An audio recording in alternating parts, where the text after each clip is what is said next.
She was hired to clean up a mess, but what she found was a war. Betrayals, bullets, and bodies. This cleaner doesn't mop, she destroys.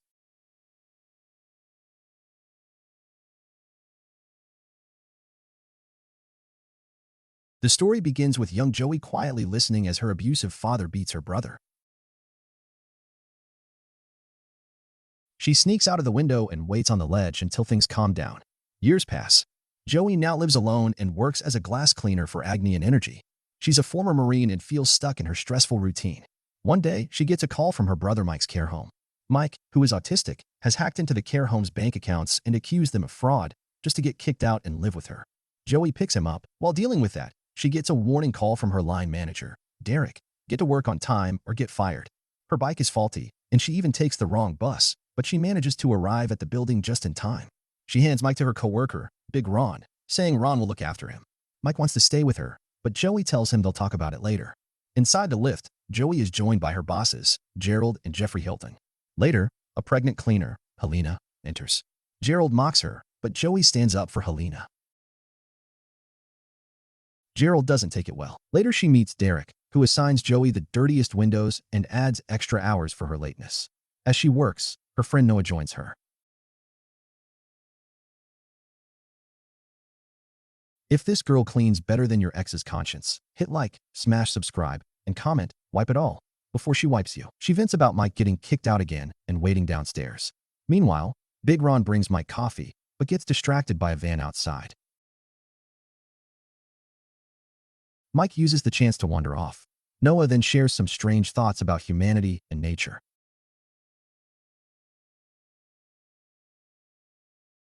Joey is confused, but Derek cuts them off, reminding everyone the shareholder party is starting.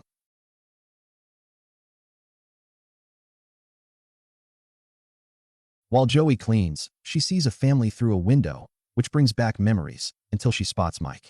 She yells at him to leave, but he shouts back.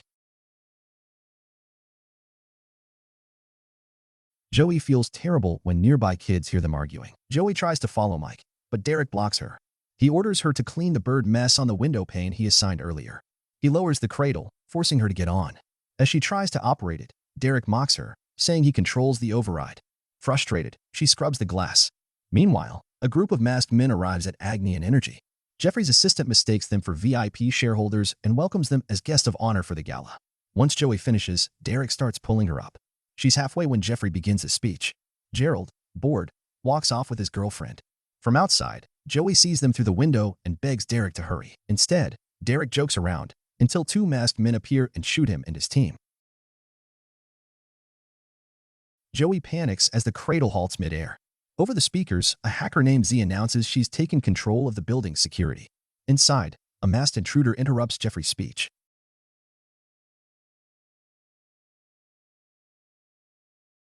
He breaks open a toxic gas canister, and his team releases more gas throughout the building, knocking people out. Mike sees the gas and tries not to breathe it in. Joey, still outside, sees the gas spreading and desperately searches for a way inside to save her brother. The attackers wake up the unconscious VIPs. Their leader introduces the group as Earth Revolution. He warns them to behave if they want to survive. The masked leader checks the room and notices Gerald is missing. He asks Jeffrey where he is, but Jeffrey stays silent. Another masked man grabs Jeffrey and breaks his finger, forcing him to give up Gerald's location. Joey, still outside the window, watches as the masked man finds Gerald passed out and hiding. He wakes him up and drags him to the window, pointing him toward Joey. Gerald mutters, "Window cleaner," recognizing her. To Joey's shock, the man removes his mask. It's Noah. Noah drags Gerald back into the room, his pants down, until the leader tells him to let the man cover up.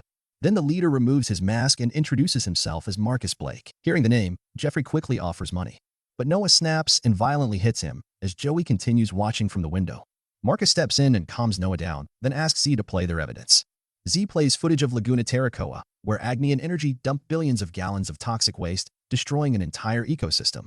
Marcus explains that Alana, who once worked with them, had sabotaged Agnian's pipelines and gathered enough proof to take them to court. But just before the trial, she was murdered. Marcus says there are many cases like hers, and no one has been held responsible, until now. Tonight, he says, Agnian will be. He demands the VIPs hand over their passwords so Z can expose their secrets. Jeffrey tries to negotiate, but Noah snaps again, this time forcing a wine bottle down his throat, killing him. Marcus drags Noah away, reminding him they agreed. no killing. But Noah doesn't care. Meanwhile, Joey returns to the cradle, finds some grease, and writes SOS on the window, lighting it on fire to draw attention. The police notice. Z, hearing the alert over police radio, informs Marcus. Marcus sends Noah to handle the window cleaner. At the same time, Gerald escapes. An activist takes aim, but Marcus stops her.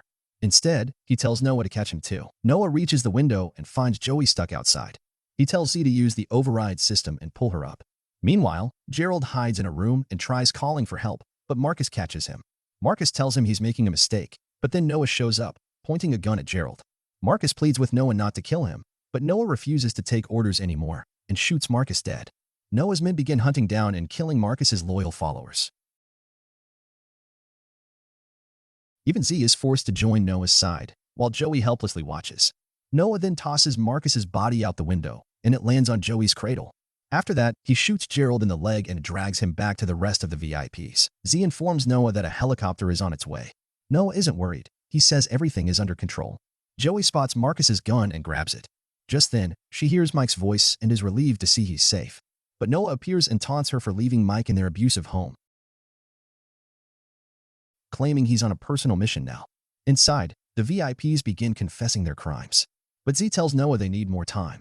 To speed things up, Noah grabs Helena, points a gun at her, and forces her to remove the suppressor and fire into the crowd.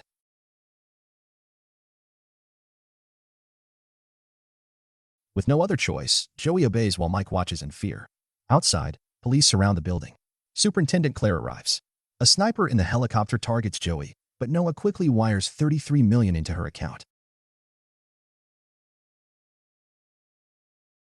One officer informs Claire about Joey's Marine background and a past incident with a fellow soldier. Claire finds nothing suspicious in her file. Commissioner Joyce arrives and demands to take the shot, but Claire stops him. Just then, they learn about the money in Joey's account. Joey moves toward Marcus's body and grabs his phone, but the body slips off the cradle, leaving her hanging. She dials 999 and gets through to Claire, begging her to let her back in so she can save Mike. Claire calls the helicopter back as Joey climbs back onto the cradle. Joey pleads to enter the building, but Claire ends the call. Claire's colleague then reveals that Noah's real name is Lucas, a former member of an anti-humanist group called the Seventh Harvest. They connect him to Marcus, and based on the body just recovered, Claire figures out what happened between them. She orders her team to contact Noah. Inside, Noah's female associate gives him a bracelet linked to explosives. If his heart stops, the building will blow up. Z then forwards Claire's call to him. Noah warns Claire, if anything happens to him, everyone inside dies. As they speak, he spots 5 SWAT officers trying to breach the building. He gives Claire 5 seconds to stop them. She does, but Noah kills them anyway, showing how dangerous he is. Joey contacts Claire, upset about the failed breach. Claire explains Noah wants confessions and digital proof, not a bloodbath. Joey understands and starts looking for a way back in. Soon, Claire warns her about incoming explosives. Joey escapes just before the blast hits. Claire publicly declares her dead to maintain cover, but Noah is suspicious. Claire contacts Joey again and is relieved to hear she's alive. She urges Joey to stay dead for now, but Joey refuses. She asks Claire to have the snipers make a hole in the window so she can get inside. Inside, Noah splits up his team and sends his female associate to track down Joey. He turns to Gerald, who asks what happens after they confess. Noah replies coldly, they're all going out the same way. Meanwhile, Joey is still outside, trying to break the window. To distract her from the height, Claire talks to her and asks about her army past. Joey opens up. She once beat up a fellow soldier who couldn't handle being overpowered by a woman. Rather than face the fallout, she left the force. She also admits she's haunted by her failure to protect Mike, but this time, she won't fail him. Claire, moved by her words, decides to distract Noah. She calls him and mocks his betrayal of Marcus. But Noah doesn't take the bait. Instead, he warns her to stay out of his way or face the consequences.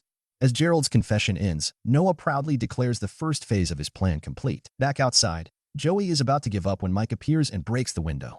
She climbs in, and they hug tightly. Claire tells them to keep moving. But Noah's female associate finds Joey's gear nearby and confirms she's still alive. While escaping, Mike freezes at the sight of an unconscious man. Joey comforts him and explains she needs his hacking skills to stop Noah's plan. As they run, Noah's team chases them. They hide, and Joey tells Mike to stay quiet. One of the attackers senses something and checks the room. Joey ambushes him, and a fight breaks out. Another terrorist tries to shoot, but Mike distracts him. Joey grabs the gun and kills both.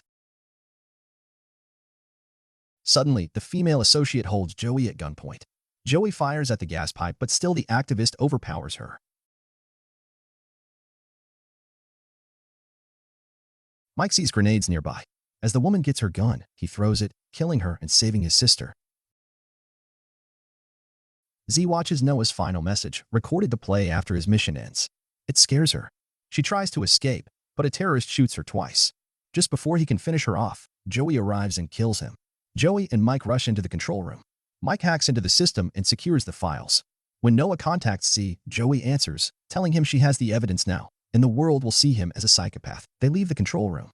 Claire contacts Joey, who asks her to send in the rescue team while she distracts Noah. She tells Claire she's sending Mike down and makes her promise to protect him. Mike wants to stay, but Joey convinces him to leave. Meanwhile, Noah rigs everyone in the building with explosives and sends his men to find Joey. They split up to search. Joey ambushes one of the men and chokes him to death. Then, spotting an axe, she uses it to kill another. At the same time, Claire's team storms in and neutralizes the guards. But they realize they can't defuse the bombs. Soon, Joey finds Noah waiting for her. He drops his weapon and dares her to shoot, then shows her the dead man's switch on his wrist. If he dies, everyone else goes with him. Noah attacks and quickly overpowers Joey.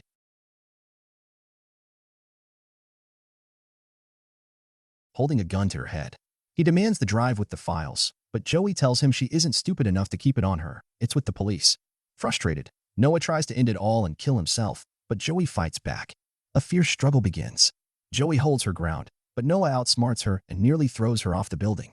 At the last second, she kicks free and leaves him hanging. Noah claims she's lost, but Joey shows him the dead man's switch now in her hand, then kicks him off the edge. Noah falls to his death. SWAT finds Joey, and she's brought down safely. Relieved to see everyone alive, she reunites with Claire, who praises her and asks for the files. But Joey lies, they never had them. It was all a bluff. Claire believes her and walks away, reminding her she'll need to return the $33 million. Joey meets Mike and hugs him. She asks for the drive. Mike smiles and reveals he still has it. Later, news reports expose major energy corruption. Justice is finally served to the guilty and the movie ends.